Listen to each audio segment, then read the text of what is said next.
आह्वानम न जानामी कुछ भी नहीं जानती प्रभु, मैं तो सिर्फ और सिर्फ प्रेम पूर्वक आपका आह्वान करती हूँ, आप पधारिए। आज हम श्रीमद् भागवत महापुराण की शुरुआत करने जा रहे हैं।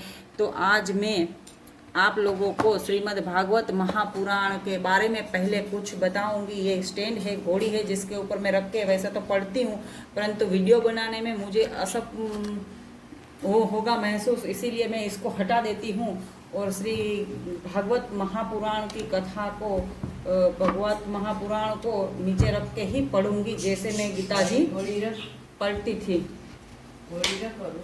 है ना। तो चलिए आज हम गीता जी के बाद में हम श्रीमद् भागवत महापुराण के अंदर आ चुके हैं। मैं मेरे पूर्वजों के उद्धार के लिए ये पढ़ती हूँ। मैंने आपसे पहले ही कहा था, मेरे परम पूज्य पिता स्वर्गीय पिताजी की आत्मा के उद्धार के लिए पढ़ती हूँ श्रीमद् भागवत के।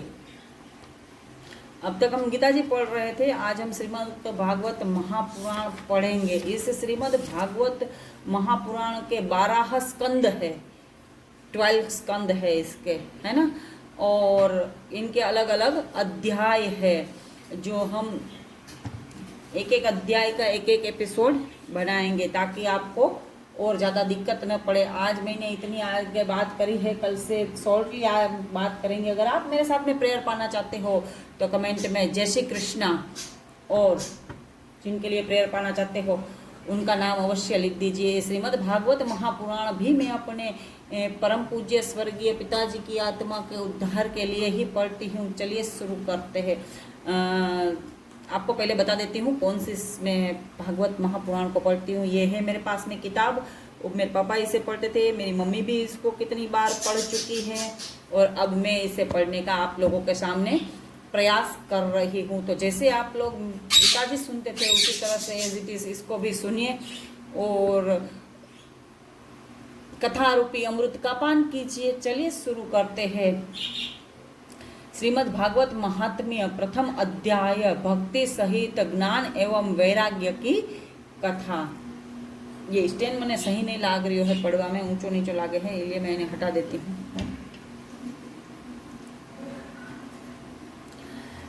एक समय नैमिषारण्य क्षेत्र में सौनकादिक 88,000 ऋषियों ने सूत जी से कहा है, सूत जी अब महाप्रभु की किसी ऐसी लीला का वर्णन करिए जो भक्ति सहित ज्ञान एवं वैराग्य से परिपूर्ण हो। इस कराल कलयुग में प्राणी अपने अज्ञान के कारण सांसारिक प्रपंचों में फंसकर राक्षसों के तुल्य आचरण कर रहे हैं। उनका सुख चैन नष्ट हो गया है और वे 8 प्रहर दुखी रहते हैं। हम लोगों की इच्छा है कि आप इसके उद्धार के लिए किसी ऐसे चरित्र का वर्णन करें जिससे उनको भगवत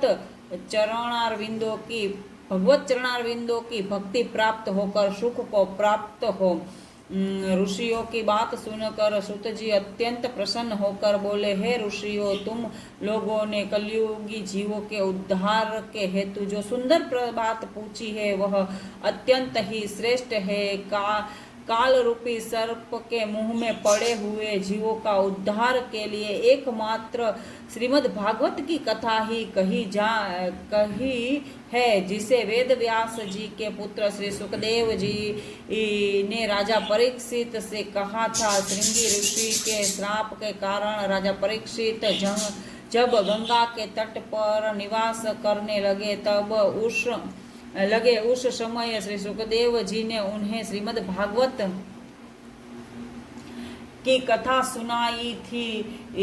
उसी समय देवताओं ने अमृत कलश लाकर श्री सुखदेव जी से कहा, है महामुने, इस अमृत कलश को आप ले लीजिए और इसके बदले में हम लोगों को श्री भागवत की कथा सुनाइए। देवताओं की बात सुनकर श्री सुखदेव जी बोले, हे देवताओं, इस अमृत को पीने से तो मनुष्य की आयुष्य केवल देवताओं के समान ही होती है, किंतु तुम्हारे इस अमृत से कहीं अधिक श्रेष्ठ यह भागवत कथा है जिसके एक सप्ताह पढ़ने से तथा श्रवण करने मात्र से ही प्राणी अमर हो जाता है और वह मुक्ति पद पाकर आवागमन से छूट जाता है। विचार करने के उपरांत राजा परीक्षित तुम्हारे इस अमृत को त्याग करके कथा रूपी अमृत को ग्रहण करेंगे, क्योंकि अमृत और कथा अमृत में उतना ही अंतर है जितना कि कांच और मणि में है। श्री सुखदेव जी के मुख से यह बात सुनकर देवता गण निराश होकर लौट गए। सूत जी ने ऋषियों से कहा, हे ऋषि, सनकादिक ऋषियों ने देवर्षि नारद को श्रीमद् भागवत की कथा सुनाने के पश्चात कथा की विधि का वर्णन किया था। सूत जी के मुख से यह सुनकर सौनकादिक ऋषियों ने प्रश्न किया कि हे सूत जी, देवर्षि नारद तो किसी स्थान पर 2 घड़ी के से अधिक ठहरते नहीं हैं, फिर वे इस सप्ताह पारायण को सुनने के लिए एक ही स्थान पर 7 दिन तक कैसे ठहरे रहे। सनकादिक से उनकी भेंट किस प्रकार हुई और सप्ताह यज्ञ किस स्थान पर हुआ, यह सब कथा कृपा करके हमें बताइए। सुत जी बोले, महर्षियों, एक समय सनंदन, सनातन एवं सनत कुमार, ये 4 ऋषि है। चारों भाई भ्रमण करते हुए बद्रीनारायण में पहुंचे। वहां नारद जी को उदास बैठे देखकर नारद जी से प्रश्न पूछने लगे, हे देवर्षि, आप इतने उदास क्यों बैठे हो? तब नारद जी ने चारों ऋषियों को प्रणाम करके कहा, हे प्रभो, मैं अपनी चिंता आपके सामने कहता हूँ, इसे आप ध्यान से सुनो। मैंने काशी, गोदावरी तथा गया आदि समस्त तीर्थ किए, परंतु मैंने सभी स्थानों पर जाकर यह देखा कि कलयुग के प्रभाव से सांसारिक जीव माया में ऐसे लिप्त है कि उन्होंने समस्त शुभ कर्मों को छोड़ दिया है और सब लोग अपने उदर पूर्ति की चिंता में लगे हुए हैं। वे झूठ बोलते हैं, पाखंड का सहारा लेते हैं, माता पिता की सेवा नहीं करते तथा धन के लालच में अपनी कन्याओं को नीच कुल में बेच देते हैं। जहाँ देखो वहीं मलेच्छ तथा शूद्र दिखाई देते हैं और ब्राह्मण तथा क्षत्रिय अपने कर्म धर्म से विमुख हो गए हैं। हे प्रभु, मैं सभी स्थानों पर उन लोगों को अपने धर्म से विमुख हुआ देखकर अब मथुरापुरी में यमुना किनारे पहुंचा। मैंने देखा कि एक जवान स्त्री यमुना किनारे बैठी रो रही है और उसके पास 2 वृद्ध पुरुष अचेत अवस्था में पड़े हैं। वह मुझे देखते ही खड़ी होकर बोली, हे महाराज, आप थोड़ी देर यहाँ ठहर कर मेरा दुख सुन लीजिए। मैं बड़भागिनी हूँ जो मैंने आपके दर्शन पाए। उसकी यह बात सुनकर मैंने उससे पूछा, तुम कौन है और ये दोनों पुरुष कौन है जो अचेत पड़े हैं? वह बोली, हे महाराज, मेरा नाम भक्ति है और ये दोनों जो अचेत पड़े हैं ये मेरे पुत्र ज्ञान और वैराग्य है, और ये जो स्त्रियां हैं ये गंगा, यमुना, सरस्वती आदि नदियां हैं जो स्त्री रूप धारण कर यहाँ मेरी सेवा करने के लिए उपस्थित हुई है। मैंने द्रविड़ देश में जन्म लिया था, कर्नाटक देश में शयानी हुई और कुछ दिन तक मैं दक्षिण में रही, फिर गुजरात में पहुंचने पर बुढ़ी हो गई। अब मैं जब से वृंदावन में आई हूँ तब से मुझे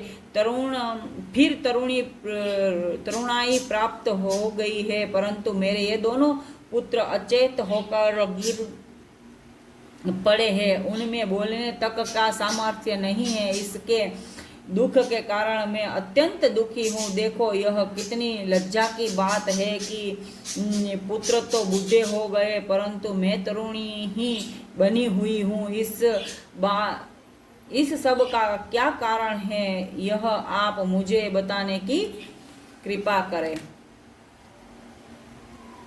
नारद जी बोले, नारद जी ने कहा, है भगवान, जब भक्ति ने मुझसे इस प्रकार कहा तो मैंने उसको उत्तर दिया, है भक्ति, घोर कलयुग के आने से अब तेरी ओर ज्ञान तथा वैराग्य की कोई मर्यादा नहीं रही है। वृंदावन में आने के कारण जो तेरा प्रमुख स्थान है, तू तरुणी हो गई है, परंतु तेरे पुत्रों को कलयुग में कोई नहीं मानता, इससे वे बूढ़े और निर्बल हो गए हैं। यह सुनकर भक्ति ने पूछा, यदि यह कलयुग ऐसा ही दुष्ट है तो राजा परीक्षित ने इसे जीवित क्यों छोड़ दिया था। तब मैंने उसे समझाकर कहा, राजा परीक्षित ने कलयुग को एक विशेष गुण के कारण जीवित छोड़ दिया था। इसमें विशेष गुण यह है कि अन्य युगों में हजारों वर्षों तक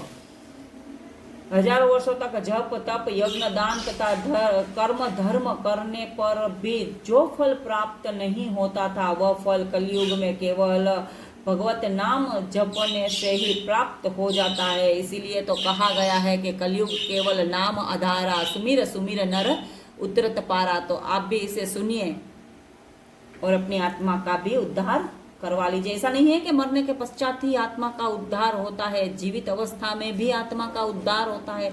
जब जीवित अवस्था में जिस आत्मा का उद्धार हो जाता है, उसका पुनः जन्म नहीं होता, उसे कोई प्रकार का दुख नहीं होता। चलिए आगे सुनते हैं। परंतु दुख की बात यह है कि कलयुग के प्राणियों से यह सहज बात भी नहीं बन पाती। ब्राह्मण, क्षत्रिय, वैश्य और शूद्र अपने अपने कर्म त्याग कर काम, क्रोध, लोभ, मोह तथा अहंकार से भरे हुए हैं। ब्राह्मणों में शिक्षा और संस्कारों का लोप होता जा रहा है। इसी प्रकार क्षत्रिय शिक्षा तथा सत्य को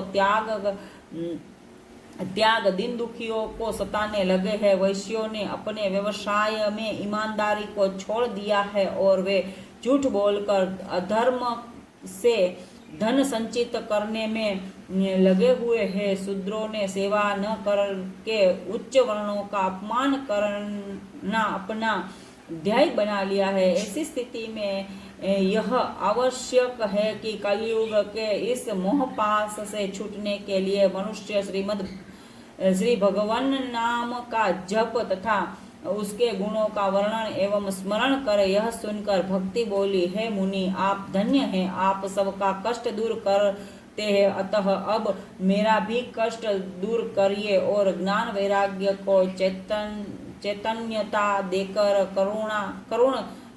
तरुण कीजिए। हे नारद जी, मैं आपको साष्टांग प्रणाम करती हूँ। श्रीमद् भागवत कथा का ये प्रथम अध्याय जो हमने पढ़ा वो था। विश्व रूप में आगे हम पूरी श्रीमद् भागवत कथा को पूरी की पूरी को पढ़ेंगे। जय श्री कृष्ण।